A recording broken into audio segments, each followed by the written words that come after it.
Hello, my YouTube family. How are you? I'm Helen Sadler, your Destiny Helper, coming to you once again. Thanking all of my new subscribers for subscribing to my YouTube channel and for all of the email with all of these amazing questions that you are asking for answers to. It is a pleasure to come to you on these videos. Thank you so much for liking and sharing the videos. And yes, I do offer sessions. You can write me at destinyhelper12s at gmail.com.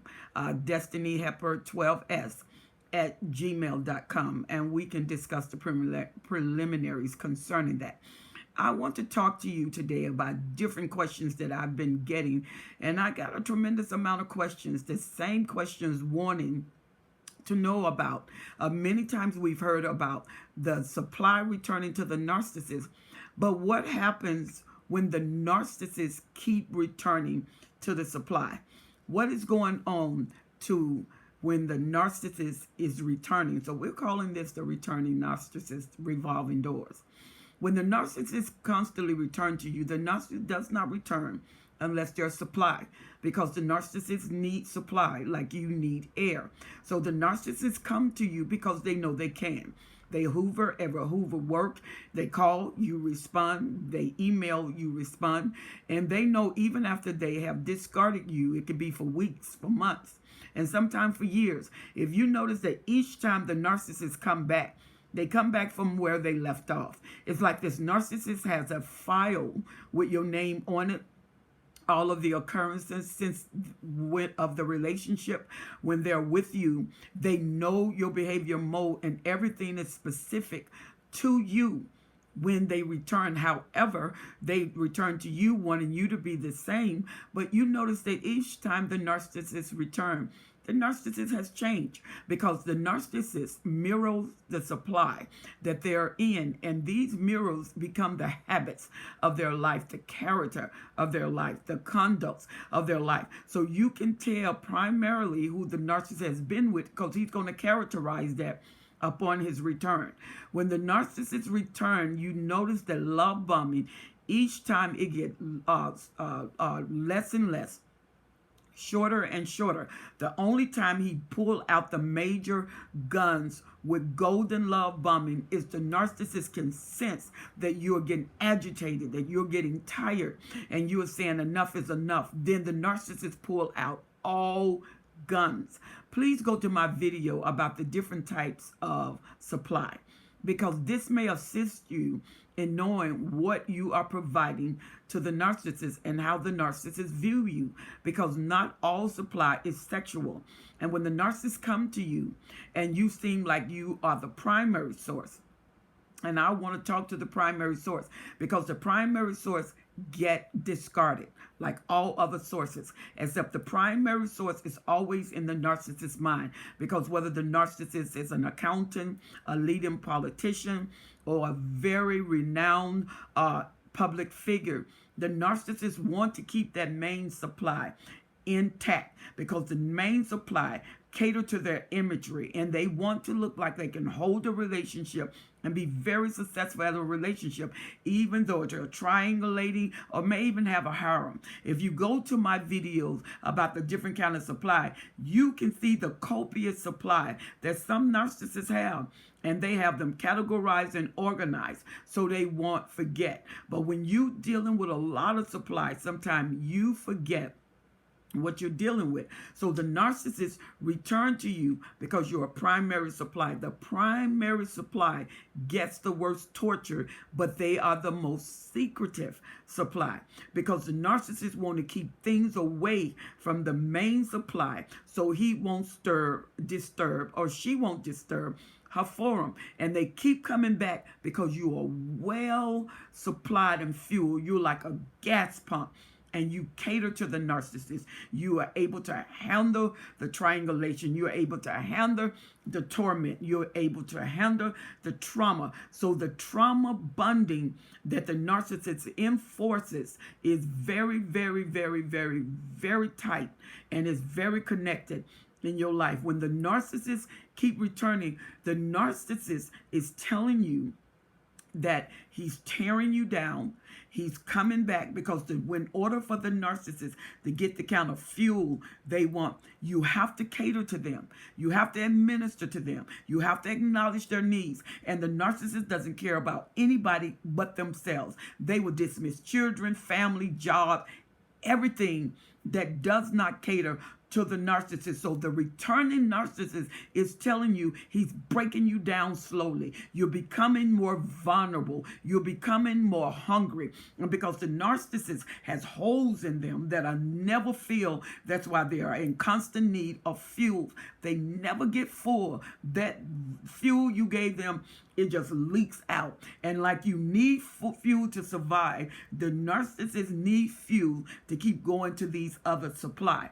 And if you notice the narcissist, when he come back, a lot of them may be drained when they come back. They have not found good fuel, or a lot of them are energized and they look like they're younger. And that's because they are fueled up, but they keep coming back maybe every week, every month, because they don't want to let you go. They're married to you and they come back every week, every other month. They may go away and stay a whole month, 2 months, 3 months. Then they come back. And when they come back, oh, this sad story. They are crying. They seem like they are really sorry for what they did. And then after a period of time, a month or two, guess what? They do the same thing again. And the narcissist will tell you, oh, I love you. This is why I can't stay away from you. When I went out there, I recognized what you mean to me, and I have to come back. Then he leave again. I love you so much. I am so afraid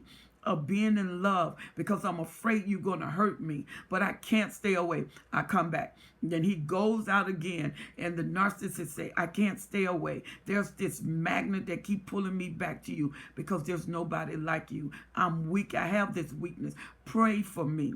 Believe with me that I've changed because I don't want to lose you. And the narcissist keep coming up with all of these excuses until he builds this depth of craving because they're already addictive and you're addicted to the narcissist. So they build this hole that they fill with your craving for them until you'll deny anything. You'll deny everybody. You just want the narcissist at any cost. And that's exactly what you get the narcissist at. A tremendous cost. It costs your sanity.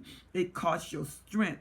It costs your dream. It costs your job. It costs your family. It can even cost you with the children, where you're getting negligent with the children and the family realize, maybe it's not so good for them to have the children, because the return of the narcissist keep bringing back where he been and where she's been. When they bring them into the house, you got all of these soul ties. And it's really crazy because everybody that the narcissists have connected with, they're bringing back. And you're connecting with all of that. And some of their behavior modes, you're wondering now why you're doing certain things, thinking certain things. The soul ties. The narcissist, the revolving door is trafficking where they have been. And they're bringing that back to the house. And so the narcissist download and overload, but because he cannot stay there too long, because he and she become bored. The longer they stay with you, the quicker they're bored with you, but they don't want to lose you. So they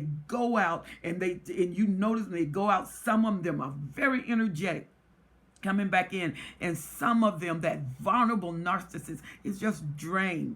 And when they get with you, they're upbeat. The energy, the vitality comes back to them because you give them copious supply. So the narcissists don't want to let you off the hook. The narcissists don't want a divorce. The narcissists want to do what they want to do at your expense. So the narcissist continues, and this goes on for weeks. This goes on for months. This goes on for years until you are molded and programmed into this place. And the narcissist who's triangulating is not faithful, but you, the narcissist, expect for you to be faithful. The narcissist expect for you to wait. And so you find yourself isolated, waiting for the narcissist. He's out there doing whatever he wants to do, whatever she wants to do, and they come back to you waiting. And this gives them fuel. It also gives them thought fuel when they're out with the other supply. And so for the narcissist to rejuvenate, new supply always rejuvenate the narcissist, because the new supply is the perfect supply. So the holes that's in the narcissist, they feel like all the holes are gone because they just mirror themselves and attach to your good character, to your strength, and then they live through who you are vicariously through all of your good strength, because the narcissists know inside of them they're uncomfortable with them, they're uncomfortable with what they've done, and they know they're going to do it again. They know they're going to cause pain. The narcissist can feel shame.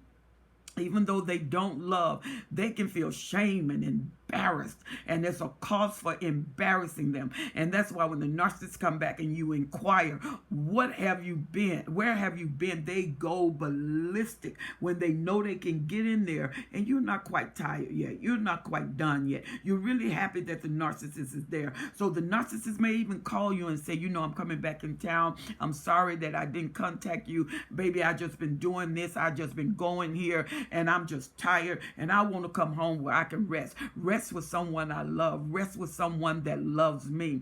And I've been waiting for this. I've been waiting for this for 3 months. Why didn't you call? I just didn't want to call. I didn't want to hurt you again. I didn't want to disappoint you again. I'm tired of disappointing you. The narcissist got them. I mean, excuses upon excuses, and they seem so viable. And if that doesn't work, they cry and cry and cry and look real sad, and they get to your emotions, especially the empath. They love the empath. The empaths pick up those emotions, and not only pick up those emotions, the empaths absorb the emotion. Unlike a regular person who can sympathize with them, the empath empathize with them. They actually take those feelings upon themselves and take responsibility for those feelings. And then the narcissist sometimes is like an android. They are hard to sense. They are hard to read. And then the super empath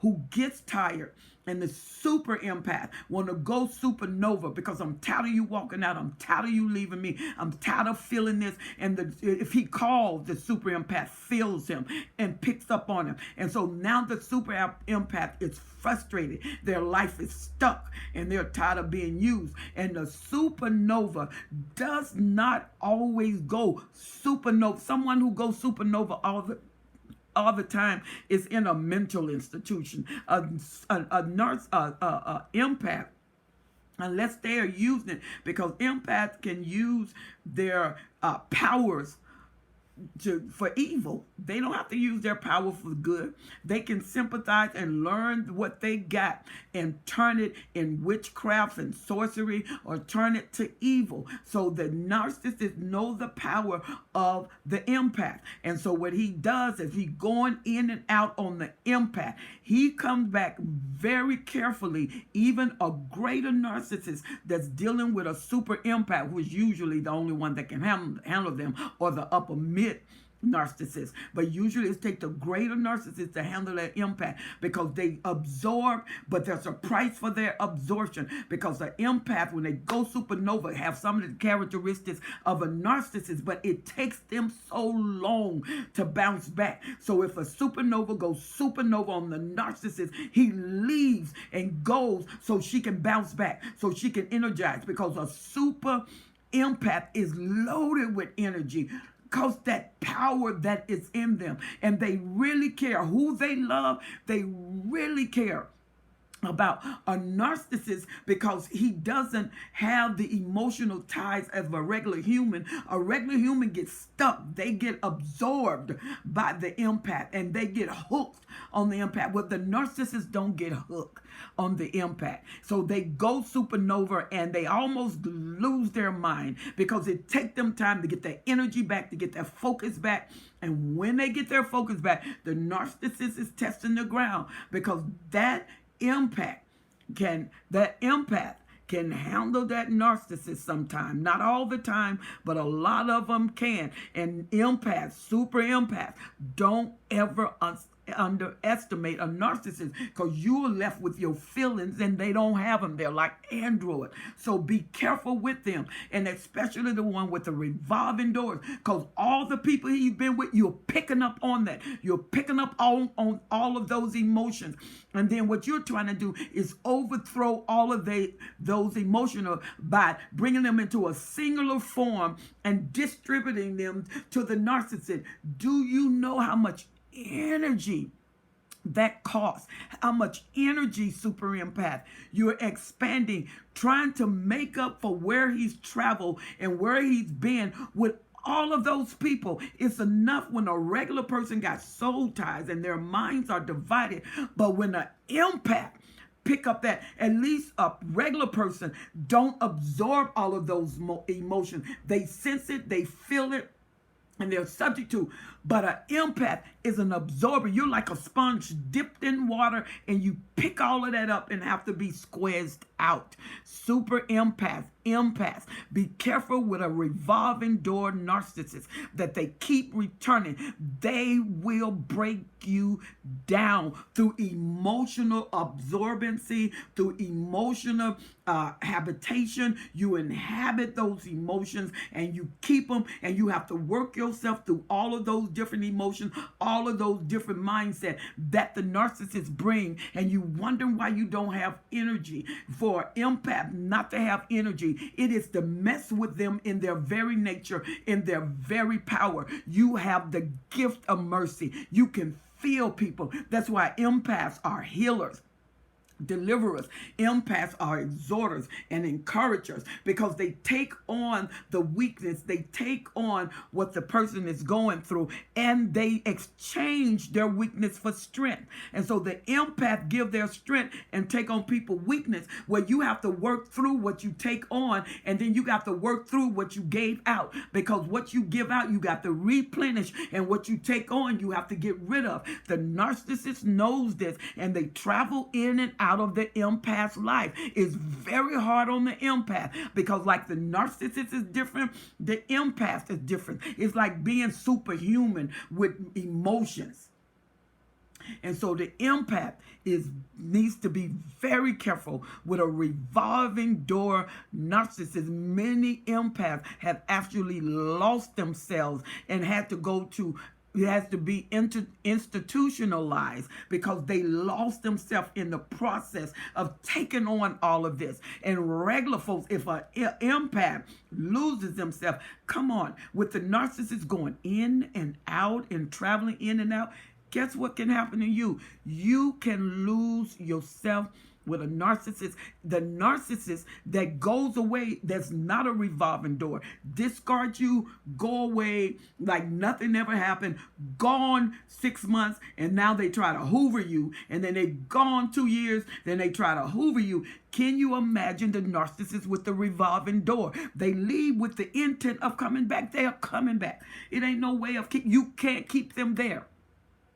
When they ready to go, there's nothing you can do to keep them there. There's no love making you can do. There's nothing you can buy. Even though you may be the wife, the narcissist didn't marry you because they're going to be committed to the relationship. They're going to covenant within the relationship. You were advantage to them, even if it's just imagery, like the somatic. They about imagery. The covert, who's in a high position, they need imagery. And once you fulfill that imagery, you know devaluation comes. It just start going downhill. Well, look, the narcissist that goes in and out of your life don't care about your life. They don't care what they bring. Many of them don't even use safe sex.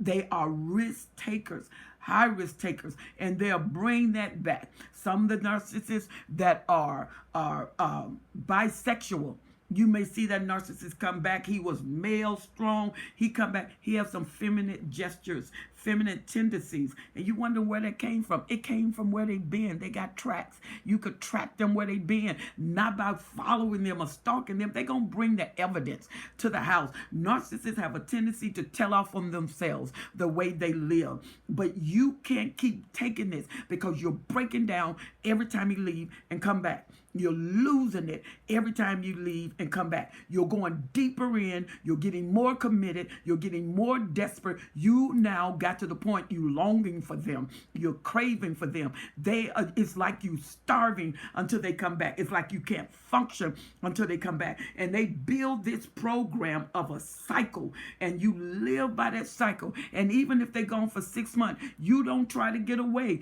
You wait for them to come back. When the narcissist is gone away for an extended period of time, that's the time you need to recover. That's the time the fog start to leave. You got hindsight. You start seeing the red flags that you don't see. And sometimes just when you're getting your freedom, they show back up.